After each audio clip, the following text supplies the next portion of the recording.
where we have no body and no mind.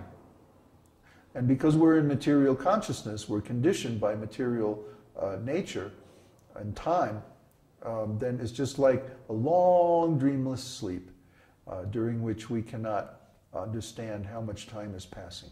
And then in the beginning of Brahma's day, again, all the living beings wake up and resume their activities according to their karma. So that's Lord Brahma's position. And yet, when he sees Krishna incarnating on this earth approximately 5,000 years ago, he couldn't understand that Krishna is the Supreme Personality of Godhead, because Krishna appeared just like an ordinary cowherd boy. But when Lord Brahma came and tested Krishna, he stole all of Krishna's calves and cowherd boyfriends, and he put them in some mystic place that he has, and they were like in suspended animation. And then Krishna expanded himself immediately as perfect copies of all of these calves and cowherd boys. And Brahma went away for a moment and came back. And of course, one moment of Brahma, because his day is so long, one moment of his is like a whole year of earth time. So for 1 year continuously, Lord Krishna expanded himself in all these forms identical to his friends and calves, and their temperaments, their activities, their relationships, and everything were maintained without a break during this entire time. And of course, Krishna has thousands and thousands of calves and thousands of cowherd boyfriends and so on. So they were all manifested during this time effortlessly by Krishna.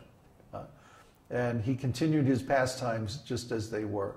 And then when Brahma came back after 1 year of earth time, or one moment of his time, he saw everything just as it was before. And he said, wait a minute, didn't I take all those cows and hey, something's going on here.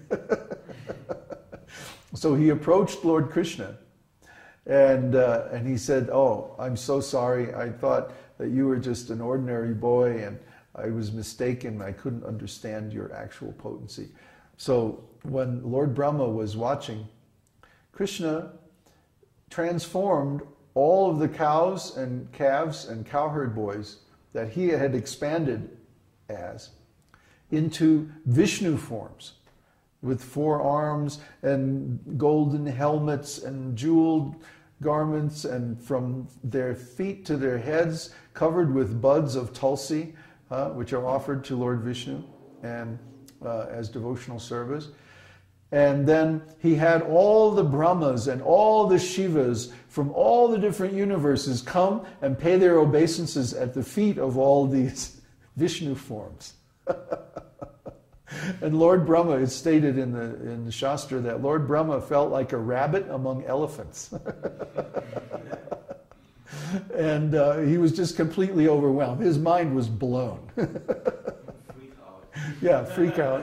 So then Lord Brahma came and he offered obeisances and many nice prayers at the feet of Govinda.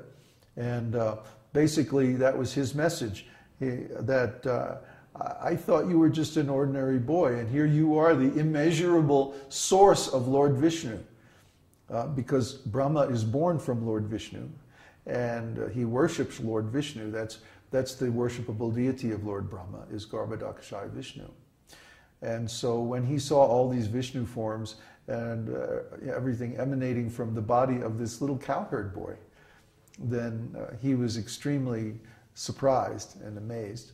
So he offered these very nice prayers, which are narrated in Srimad Bhagavatam. And Lord Krishna was just sort of like, okay, well, when you're going to be done, so I can get on with my childhood pastimes, okay? Just like, you're not really part of this pastime, so, just finish up your prayers and get out of here. So then, of course, everything was restored just as it was. And that night, all the cowherd boys and calves came back to their original homes and mothers, and they told about what had happened that morning, 1 year ago. That Krishna had killed the demon Aghasura the big snake demon. And Maharaj Parikshit was very amazed that how could it be that these cowherd boys told the story of Aghasura 1 year later than it actually happened. And it was, of course, it was because they were in suspended animation that whole time. They were under Brahma's mystic power. So Lord Brahma, even though he has so much mystic power, he can't measure Krishna. He can't understand Krishna's potency just by his observation. He has to get a lesson. Yeah, he has to be. Krishna has to freak him out real good, then he can understand. So the next name is Hrishikesh.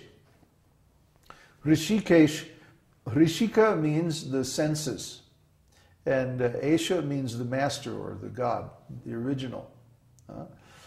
So the original senses of all living entities are actually Krishna's senses.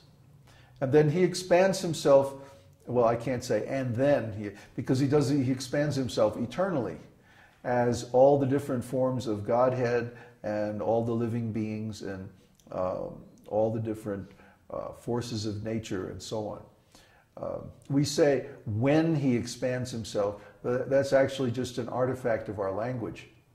Actually, Krishna's expansions are all eternal in the spiritual world. And those integrated expansions, like the personalities of Godhead, Balaram and Aniruddha, Pradyumna, Vasudeva, and so on, Sankarshan, they're called Svangsha. Svangsha means integrated expansions. And then the living entities like us and the elements of nature and so on, the Shaktis, are called Vibhinangsha. Vibhinangsha means separated expansions. They're different individuals. We have a different identity. We say, I am myself, you are you, who you are, and then Krishna is also an individual. And Krishna confirms this in Bhagavad Gita in the 2nd chapter. He says, never was there a time when I did not exist, nor you, nor all these kings. And never will there be a time when we will cease to exist in the future. So we're all eternal, individual living entities, spirit souls, emanations from Krishna. And because we're emanated by Krishna, we have similar qualities to Krishna. Just like the sunshine is emanated by the sun, and therefore it has similar qualities to the sun itself. But the quantity is different. Our energy is very limited. Our intelligence, our consciousness, everything about us, very, very limited, very small, tiny, actually atomic. We are atomic particles of spirit. And Krishna is the unlimited source of all that. And in other words, an unlimited number of living entities can emanate from Krishna, and he is not diminished, not in the slightest. He can even emanate an unlimited number of personalities of Godhead with equal potencies, and he's not diminished. That's the meaning of the invocation of Ishopanishad.